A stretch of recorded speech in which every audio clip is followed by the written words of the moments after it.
Alhamdulillahirabbil alamin wassalatu wassalamu ala nabiyyina Muhammadin wa ala alihi wa sahbihi ajma'in. Amma ba'd. Anak-anakku yang Abi cintai dan juga segenap pendengar serta pemirsa yang semuanya mudah-mudahan dirahmati oleh Allah Azza wa Jalla. Pada kesempatan yang berbahagia kali ini, bulan Ramadan, hari yang keberapa nak? Hari yang ke-10, kita kembali melanjutkan kuliah subuh online dengan tema tips hidup bahagia.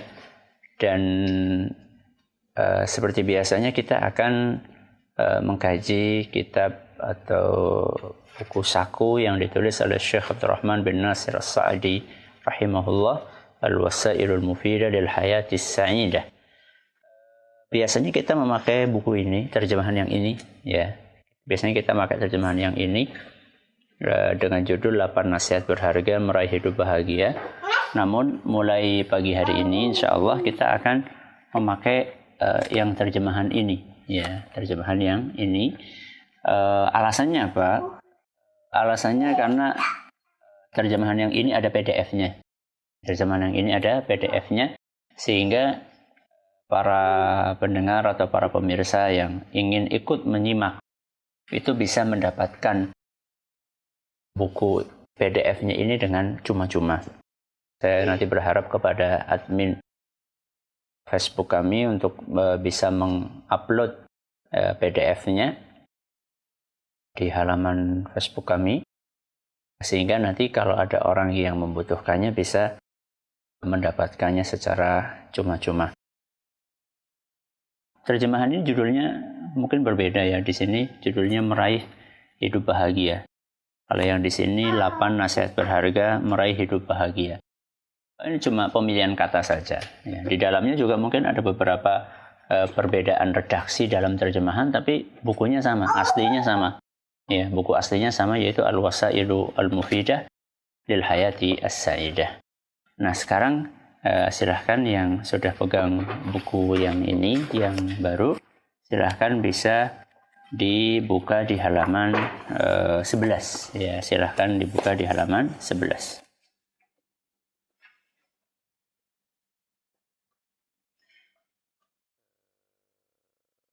Silahkan Mas siapa? Mas Usama, bisa dibaca. Dalam hadis tersebut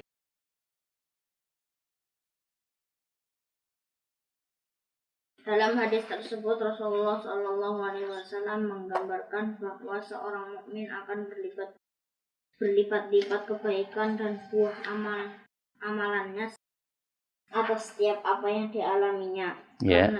Karena itu Anda akan mendapatkan 2 orang yang mengalami hal serupa, baik berupa kebaikan ataupun keburukan.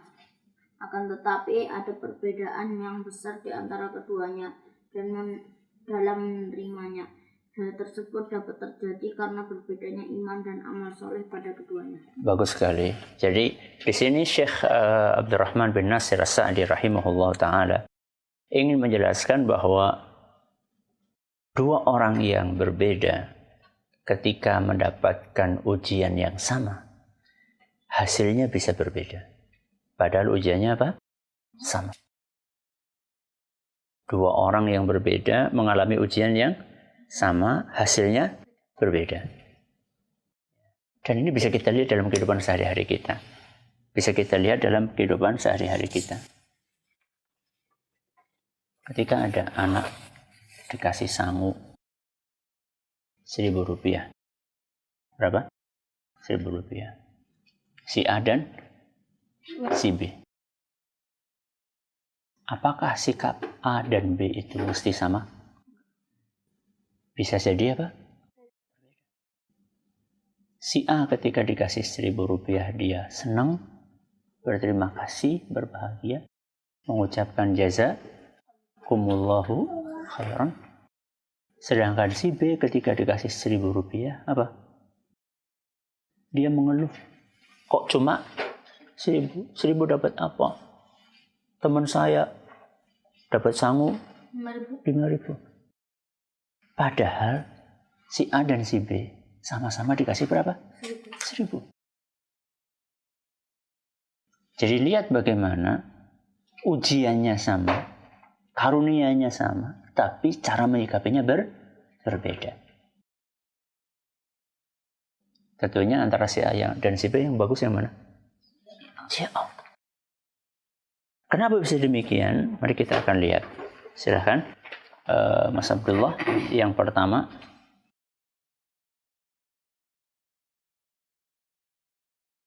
menerima kebaikan dan keburukan sebagaimana yang telah kita sebutkan, yaitu dalam bentuk syukur dan sabar dengan segala konsekuensinya, sehingga lahir pada dirinya perasaan bahagia dan senang, hilang rasa gundah gulana, perasaan tak tenang, kesempitan dada dan kehidupan sengsara, semua berganti dengan kehidupan bahagia di dunia ini. Masya Allah.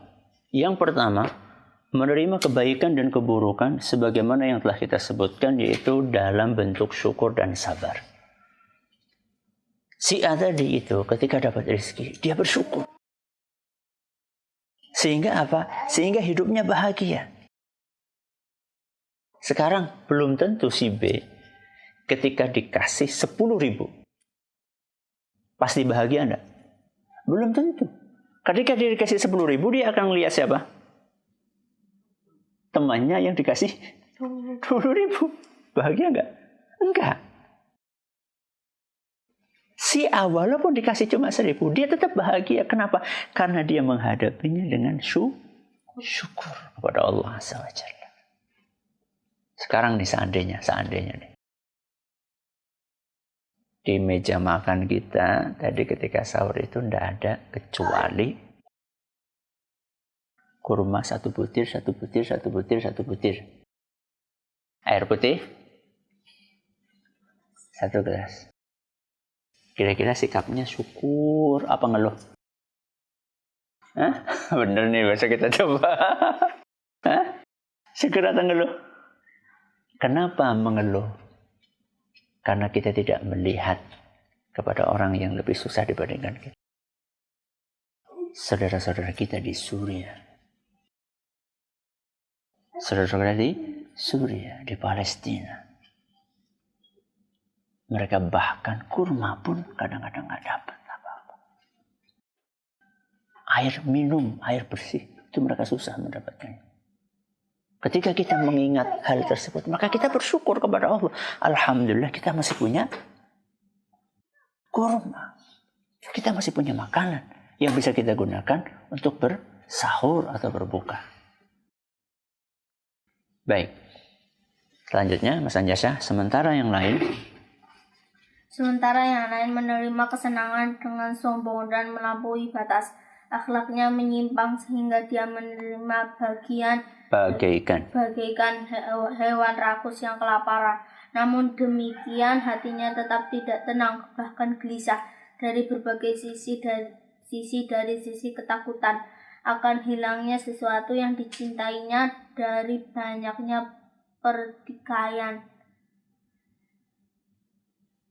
yang biasanya tumbuh dari hal tersebut. Dari sisi jiwanya yang tak puas-puasnya, bahkan menginginkan hal-hal lainnya yang mungkin dapat dia raih ataupun tidak, walaupun seandainya dapat diraih ataupun diraihnya ataupun tidak, itu pun akan mengakibatkan kegelisahan dari berbagai sisi yang telah disebutkan tadi. Subhanallah.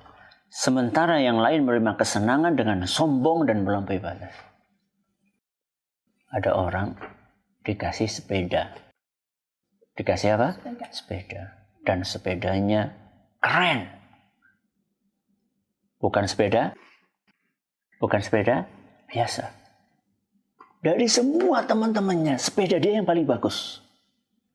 Pasti bahagia? Belum tentu. Kenapa? Ketika dia menerima karunia itu, dia sombong. Saya tanya, Abi tanya, sombong itu mendatangkan kebahagiaan atau kegelisahan?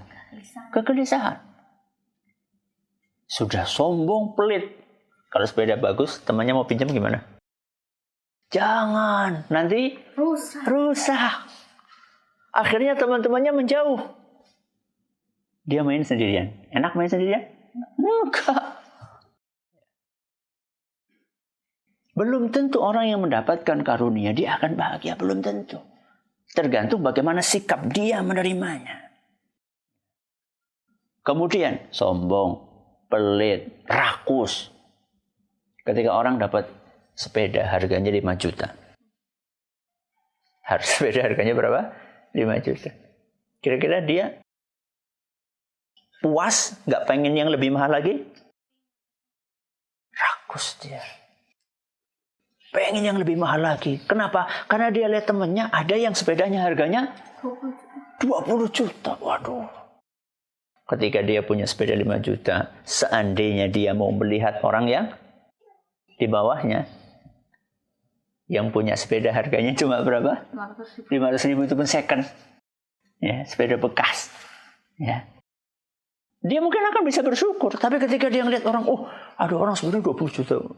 Tapi emang ada sepeda harganya 20 juta? Jangankan 20 juta, 100 juta aja ada sepeda. Iya, 100 juta ada harga sepeda. Dia akan rakus karena dia tidak bersyukur kepada Allah Subhanahu wa ta'ala. Kemudian ada perasaan takut itu hilang. Coba kalau sepedanya harganya 20 juta. Kira-kira dia naruhnya asal atau dia gimana ya? Cuma naruh di depan rumah saja ada perasaan jangan-jangan dicuri. Dan kalau seandainya betul-betul dicuri, perasaannya gimana? Oh, hancur lebur. Ya. Berarti belum tentu orang yang mendapatkan karunia itu berbahagia kalau dia tidak bersyukur. Ya, Mas Abdurrahman. Adapun jika mendapatkan kesulitan, dia menerimanya dengan panik, ketakutan, dan tidak tenang. Jika demikian halnya, maka jangan tanya lagi, bagaimana sempit kehidupannya. Banyak pikiran dan tegang, ketakutan yang dapat mengakibatkan kondisi lebih buruk dan lebih parah lagi. Karena semua itu tidak dihadapi dengan mengharap pahala dari Allah.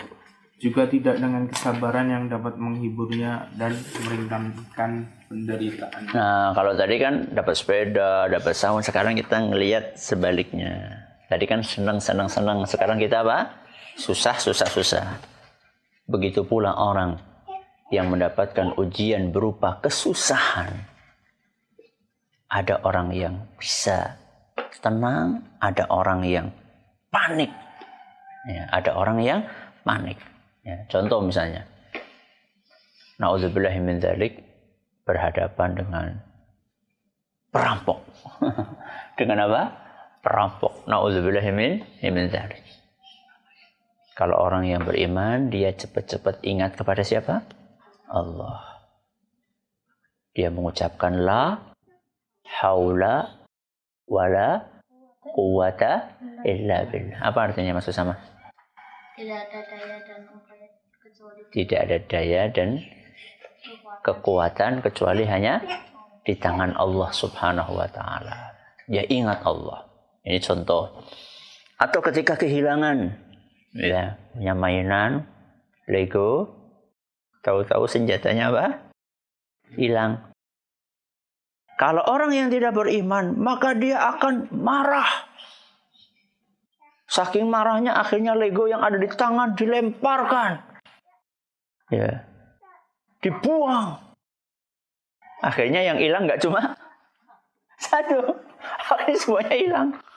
Panik dia ketika mendapatkan ujian-ujian seperti itu. Karena dia tidak punya modal kesabaran. Mas Abdullah tadi udah, Mas Anjasa ya? Mas Abdullah udah? Mas Uka. Semua itu dapat disaksikan lewat pengalaman. Satu contoh, jika Anda renungkan dan Anda kaitkan sampai realita yang ada, maka akan Anda dapatkan perbedaan yang besar antara seorang mukmin yang mengamalkan semua tuntutan keimanannya dengan mereka yang tak seperti itu.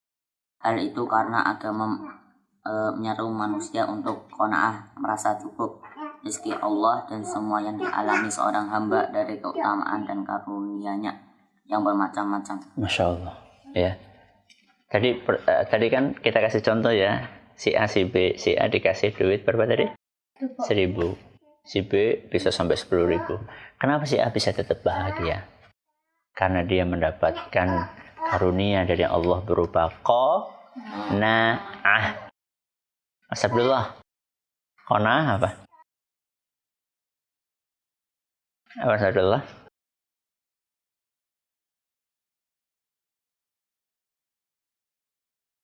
Merasa cukup. Bagus.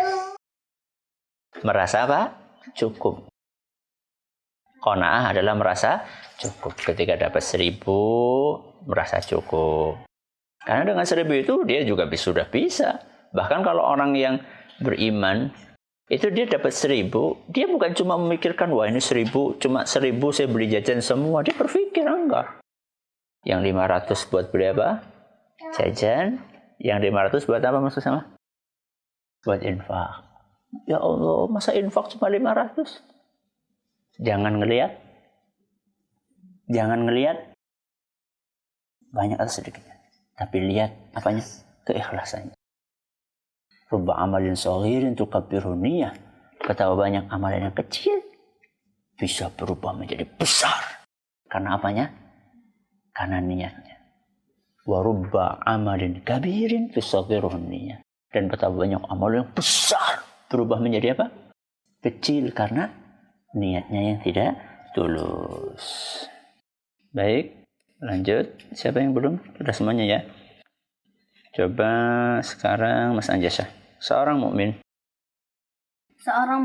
jika ditimpa penyakit atau kefakiran atau musibah lainnya di mana setiap orang memiliki kemungkinan itu, lalu dengan keimanannya dia akan menerima dengan qanaah dan ridho atas pemberian Allah kepadanya, maka hatinya menjadi tenang tidak menuntut sesuatu yang dia tidak mampu untuk meraihnya. Dirinya selalu melihat orang yang di bawahnya yang lebih menderita dari dia dan tidak melihat orang-orang di atasnya yang lebih senang darinya. Bahkan bisa jika dia semakin bertambah senang dan gembira jika melihat orang-orang yang dapat meraih keinginan dunianya, namun tidak memiliki sifat qanaah atas semua itu. Ya, Mas Abdullah, begitu juga. Begitu juga akan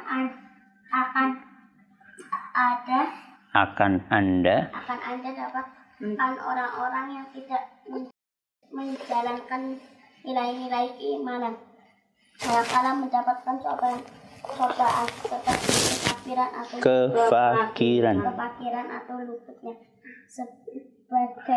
sebagian dari keinginan duniawinya, dia sangat putus asa dan menderita. Ini contoh yang lain. Kalau misalnya kita ditimpa sakit, Insya Allah, semua dari kita itu punya peluang untuk apa? Untuk sakit. Baik sakit yang datang begitu, atau misalnya kita sakit jatuh misalnya. Yang namanya orang naik sepeda, jatuh mungkin atau tidak? Hah? Mungkin. Namanya orang sakit, jatuh mungkin. Atau jatuh kemudian menyebabkan sakit, misalnya berdarah, mungkin sekali. Ya. Kalau orang yang beriman, ketika dia jatuh, dia akan ridho. Karena yang menakdirkan dia jatuh siapa, Mas Anjasah? Allah. Ya, jadi nggak usah perlu parah. Sekarang kalau misalnya kamu jatuh, ya, anak-anak jatuh. Kira-kira kalau misalnya jatuh, apakah itu akan kalau kita nangis, marah-marah, nyala-nyalain orang, apakah kira-kira sakitnya akan hilang, Mas Abdullah? Enggak mengurangi apa? Sakit. Makanya kalau misalnya suatu saat kita diuji sama Allah Azza wa Jalla, kehilangan sesuatu atau terjatuh sehingga ada yang terluka, maka enggak usah kita marah-marah. Tapi bersikaplah dengan ridho. Qadarallahu wa ma syaa fa'al. Apa artinya maksud sama qadarallahu wa ma syaa fa'al? Allah yang menakdirkan, Terus Mas Abdurrahman, wa ma syaa fa'al. Dan apa yang telah kehendaki. Dan Allah melakukan apa yang Dia kehendakinya. Ini sudah kehendak Allah, sudah takdir Allah. Tapi saja. Ya, Mas Anjasya. Jadi nggak perlu kita marah-marah, nggak perlu kita bahkan sampai menyalah-nyalahkan orang lain, nggak perlu. Ya, tapi hadapilah ujian ini dengan keimanan. Mudah-mudahan apa yang kita pelajari pada kesempatan kali ini dan juga kesempatan-kesempatan yang lalu serta yang akan datang bermanfaat buat kita semuanya. Terima kasih atas perhatiannya. Mohon maaf atas segala kekurangannya. Kita tutup dengan membaca doa kafaratul majlis. Subhanakallahumma wa bihamdika asyhadu an la ilaha illa anta astaghfiruka wa atubu ilaik. Wassalamualaikum warahmatullahi wabarakatuh.